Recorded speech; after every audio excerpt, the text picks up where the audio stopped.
Hello everybody and welcome. In this video I'm going to show you how to perform soft reset for your speaker EDIFIER MP230.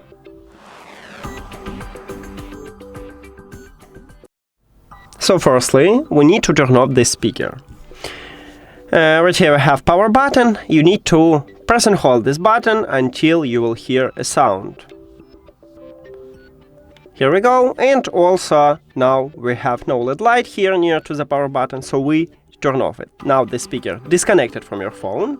We can also check it in the settings, in the Bluetooth. As you can see, no connection. If you have Android, it will move from My Devices to Save Devices.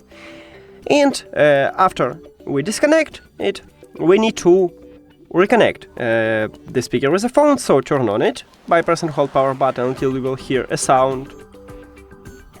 And also we have the LED light. So the speaker should reconnect automatically, and right here we have connection. If you have Android, it will return to My Devices.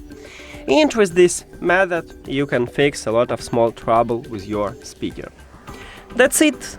Thank you for watching this video. If you found it helpful, please consider subscribing to the channel and leave the like on the video. See you later!